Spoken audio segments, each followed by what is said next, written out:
अरविंद केजरीवाल की महत्वाकांक्षी app based premium बस सेवा नोटिफाई हो चुकी है, यानी इसे एलजी द्वारा मंजूरी मिल चुकी है। और अब जो बसों के प्लेयर्स हैं वो डीटीसी से कांटेक्ट करके लाइसेंस ले सकते हैं राजधानी दिल्ली के सड़कों पर प्रीमियम बस को चलाने के लिए।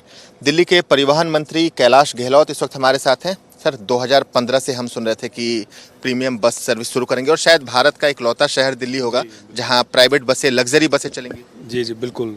ये जो पूरी स्कीम है, ये मैंने पहले भी कहा है, सीएम साहब ने भी प्रेस कॉन्फ्रेंस में कहा कि 2015 से हम कोशिश कर रहे थे and this entire scheme is very close to his heart.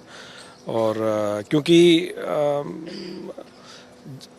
सरकार जो भी फैसिलिटी देती है, अगर उसमें प्राइवेट प्लेयर का भी अगर पार्टिसिपेशन हो और योगदान हो तो मेरे ख्याल से फिर उसकी स्पीड जो है वो 2 गुना 4 गुना हो जाती है। और वही मकसद था सीएम साहब का, अरविंद केजरीवाल जी का, कि प्रीमियम बस वाली कैटेगरी, क्योंकि हमारी सरकारी बसें तो हैं ही, लेकिन अगर प्राइवेट प्लेयर को अगर पूरी फ्रीडम दे दी जाए कि 2 चीज़ इंपॉर्टेंट होती हैं, एक रूट है और दूसरा किराया है, और दोनों ही चीज़ों की हमने बिल्कुल इसमें प्रीमियम बस स्कीम में, एग्रीगेटर स्कीम में बिल्कुल फ्रीडम दी है, पूरी आज़ादी है जो प्लेयर है कि अपना किराया वो खुद तय करे। सिर्फ उसमें कंडीशन है कि डीटीसी बस के किराए से नीचे नहीं हो सकता, ऊपर ही होगा। 25 रुपये मैक्सिमम किराया है डीटीसी का भी। बिल्कुल, तो उसके ऊपर ही होगा, सो दैट डीटीसी बसों के साथ वो कम्पीट ना करें। One is that. सेकंड, जो रूट्स हैं वो रूट्स जो प्राइवेट प्लेयर को अपने हिसाब से, डिमांड के हिसाब से क्या पैसेंजर की रिक्वायरमेंट है वो खुद डिज़ाइन कर सकता है, उसमें सरकार का, डिपार्टमेंट का कोई इंटरफेरेंस नहीं होगा। प्रीमियम बस हम कह रहे हैं इसलिए ताकि जो बढ़िया बसें, जो लग्जूरियस वाली कैटेगरी है, वो बसें इसमें आए। एयर कंडीशन होगा, विदाउट एयर कंडीशन हम अलाउ नहीं करेंगे। इसमें पैनिक बटन होंगे, सीसीटीवी होंगे, सीट्स जो हैं वो कंफर्टेबल होंगी। विल प्रेफर कि रिक्लाइनिंग जो सीट्स हैं, ताकि यात्री आराम से, पैसेंजर आराम से रिक्लाइन होके कंफर्टेबली वो अपने ऑफिस या जो भी उसका डेस्टिनेशन है वहाँ जा सके। तो ये सारी चीज़ें जो है, इसलिए we have calling this scheme as premium bus aggregator scheme. 8 साल लग गए इसको लागू होने में। कई तरह की हमने बाधाएं देखी, कभी फाइल मंजूरी नहीं मिली। लगता है कि पहले आती तो जो ट्रैफिक पे बोझ है वो पहले कम हो चुका होता। चलिए, तो इसमें काफ़ी मुश्किलों का हमें सामना करना पड़ा। काफ़ी बार अगर आप फाइल देखेंगे तो पता नहीं कितनी बार ये स्कीम जो है ड्राफ्ट हुई है, और लेकिन उसमें एक बार तो नोटिफाई हुई, फिर दोबारा उसको वापस ले लिया गया। जो उस टाइम एलजी साहब थे, उन्होंने कहा कि इसको वापस लिया जाए। सो बट आई थिंक जो चीज़ जो समय है उस पर ये हो गई। और बिकॉज देश में पहली स्टेट या पहला शहर ऐसा है जो प्रीमियम बसेस को इस तरीके से लॉन्च किया है, और मुझे पूरी उम्मीद है विद इन 90 डेज़ ये जो भी एप्लीकेंट है, जो प्लेयर है, उसको लाइसेंस लेके मिनिमम 25 बसें जो हैं वो उसको ऑपरेशनल करनी है। सर, 5 लाख रुपए तक की जो आपने रजिस्ट्रेशन फीस, एक तरीके से हम कह सकते हैं लाइसेंस फीस है, वो है। इलेक्ट्रिक बसों के लिए कुछ छूट है, क्योंकि आप इलेक्ट्रिक ईवी को बढ़ावा दे रहे हैं? इलेक्ट्रिक बसेस पे तो कोई फ़ी नहीं है। उसमें जो पर बस की फ़ी है वो इलेक्ट्रिक बसेस के लिए बिल्कुल माफ़ है, ताकि we are trying to encourage कि इलेक्ट्रिक बसेस ज़्यादा से ज़्यादा संख्या में आए, नंबर 1। नंबर 2, सीएनजी बस भी जो अभी इंडक्ट होंगी वो 3 साल से पुरानी नहीं हो सकती। So we are trying to ensure कि जो बस की क्वालिटी है या बस की जो कंडीशन है वो अच्छी वाली कंडीशन हो, ताकि पैसेंजर जो हैं they feel comfortable and they get good service.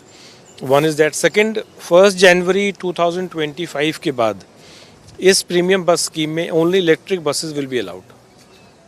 Sir, EV की तरफ आप लोग का ज़्यादा फोकस है, लेकिन जब इतनी सारी बसें अगर सड़क पे उतरती हैं तो ट्रैफिक कंजेशन नहीं होगा? इसके लिए कोई प्लान आपको लगता है कि प्रीमियम बस सर्विस लॉन्च होने के बाद बहुत से लोग जो पब्लिक व्हीकल है उसका यूज़ करना शुरू करेंगे या प्रीमियम बस सर्विस का यूज़ करेंगे? नहीं, देखिए, दिल्ली में लाखों हज़ारों लोग जो हैं वो अपने घर से ऑफिस जाते हैं, स्पेशली जहाँ ऑफिसेज का कंसंट्रेशन ज़्यादा है, जैसे बीकाजी कामा प्लेस है, नेहरू प्लेस है, ओखला वाला एरिया है, या करोलबाग का एरिया है।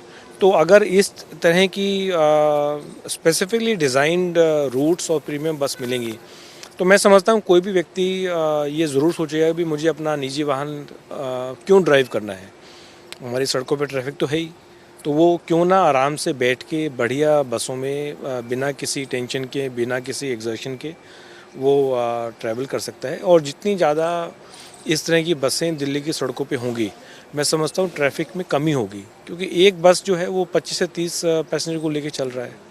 So that is equivalent to, you can say, at least those number of vehicles. Sir ये डीटीसी की बस है, नई इलेक्ट्रिक बस है, इसमें भी पैनिक बटन और तमाम सुविधाएं होती हैं जो प्रीमियम बसों में होंगी।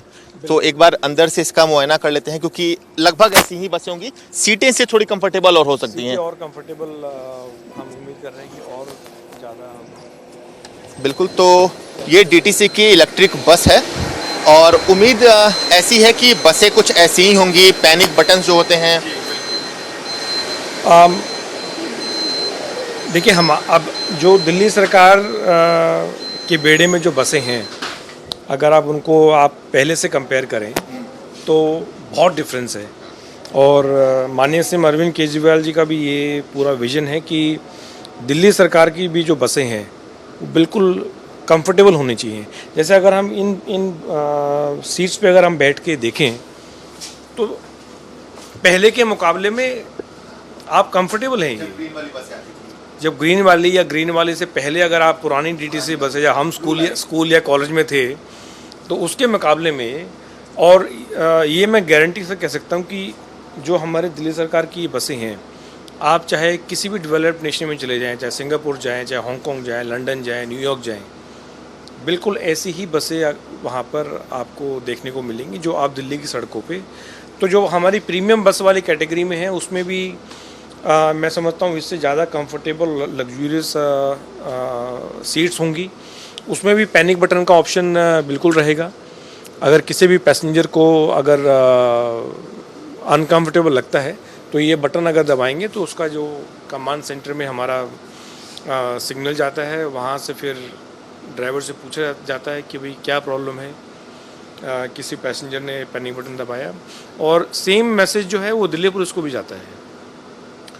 सीसीटीवी अगर आप देखेंगे तो तो प्रीमियम बसेस में हमने इसमें ज़्यादा है सीसीटीवीज़, क्योंकि ये बड़ी बस है। प्रीमियम बस में आप मिनी बस भी रख सकते हैं, 9 सीट्स मिनिमम, मिनी भी है, मिडी भी है और स्टैंडर्ड बसेस भी हैं। तो उसमें सीसीटीवी भी होंगे, एयर कंडीशन होगा, स्टैंडिंग अलाउड नहीं है। आपकी जो टिकट खरीद सकते हैं वो सिर्फ डिजिटल टिकट ही खरीद सकते हैं, मतलब हेलिंग और स्टॉपिंग अलाउड नहीं है कि आप बस स्टॉप पे खड़े हैं, आपने हाथ दिया और वो गाड़ी रोकेगा, तो वो चीज़ उसमें नहीं होगी। तो ये सारी चीज़ें हैं, आई थिंक काफ़ी इंटरेस्टिंग और इनोवेटिव स्कीम है। सर सब जो रूल्स हैं वो प्राइवेट प्लेयर्स तय करेंगे, सरकार उस पर कंट्रोल करेगी, नज़र रखेगी। अगर मिसयूज़ कोई करेगा तो सपोज कोई पैसेंजर की कंप्लेंट है कि भाई जो जिस तरह की सर्विस हमें उनको मिलनी चाहिए वो नहीं है, विल टेक एक्शन। अगर और भी कोई तरह की अगर कोई वायलेशन करता है, हमें मिलता है, तो देन उसमें प्रावधान है कि वो एक्शन हम ले सकते हैं। सर एक आखिरी सवाल रहेगा, कब तक ये बसें दिल्ली के सड़कों पे दिखेंगी? बहुत साल से इंतजार था। नोटिफिकेशन की डेट से विद इन 90 डेज उस प्राइवेट प्लेयर को, कंपनी को मिनिमम 25 बसेस उसको ऑपरेशनल करनी है। तो मैं समझता हूँ आने वाले 1 महीने 1.5 महीने में वो एप्लीकेशंस उनको सबमिट करनी चाहिए, ताकि जो फॉर्मेलिटीज़ वो पूरी हो जाए, क्योंकि 90 डेज़ में उसको 25 बसें ऑपरेशनल करनी है। और 25 बसें कोई बहुत बड़ा नंबर नहीं है, इसलिए हमने उसको 200-300 हमने नहीं रखा। दिल्ली में कई प्लेयर जिनके पास 200 बसें हैं। इसमें सीएम साहब का पूरा मार्गदर्शन रहा, पूरा उनकी इन्वॉल्वमेंट रही। उन्होंने कहा कि इस स्कीम को बिल्कुल सिंपल बनाना है हमें, ताकि एक जो कहते हैं ना रेड टेपिज्म और ब्यूरोक्रेटिक, उसमें प्राइवेट प्लेयर ना फंसा रहे। देखिए 25 बसें कोई बड़ी, मैं समझता हूँ बहुत सारे ऑपरेटर्स ऐसे हैं जिनके पास 100 बसें, 200-300 बसें हैं। हमने इसमें license fee, nominal license fee रखा है, 5 लाख रुपीज़ कोई अमाउंट नहीं है, but we wanted to keep some amount so that we get serious players. Sir एक आखिरी सवाल, दिल्ली वासियों से कोई अपील कि वो प्रीमियम बस का यूज़ करें अगर अपने ऑफिस जाते हैं, फिक्स्ड ऑफिस होती है? मैं दिल्ली वासियों से ये ज़रूर अपील करूँगा कि एक बार जब ये स्कीम ऑपरेशनल हो जाए तो प्रीमियम बसेस को यूज़ ज़रूर करके देखें। अगर उनको लगता है कि इसमें कोई इम्प्रूवमेंट का स्कोप है, then as a transport minister मैं ये गारंटी देता हूँ कि उनकी जो सजेशंस होंगे, जो फीडबैक होंगे, पूरी गंभीरता के साथ उस पर विचार किया जाएगा। और अगर वो हमारे अधिकार क्षेत्र में होंगे तो हम 100% उसको भी हम इम्प्लीमेंट करेंगे। बट मैं ये बिल्कुल अपील करूँगा, ये स्कीम प्रीमियम बस स्कीम जब एक बार ऑपरेशनल हो जाए, बहुत ही इनोवेटिव अनोखी ये स्कीम है। माननीय सीएम अरविंद केजरीवाल जी का पूरा इसमें दिलचस्पी रही है कि ये स्कीम लॉन्च हो, और दिल्ली वासियों से मैं ये बिल्कुल अपील करूँगा कि वो इस स्कीम का ज़्यादा से ज़्यादा फ़ायदा उठाएं। बढ़िया एयर कंडीशन बसेस में बिना टेंशन के और फ्री होके वो ट्रैवल करें। दिल्ली के ट्रांसपोर्ट मिनिस्टर कैलाश गहलोत जो app based premium bus service है उसके बारे में तमाम जानकारी दे रहे थे, और जो तमाम खूबियां उन बसों में होनी चाहिए उसके बारे में भी दिल्ली के लोगों को अवगत करा रहे थे। विजय पवन के साथ नवीन निशांत, इंडिया न्यूज, दिल्ली।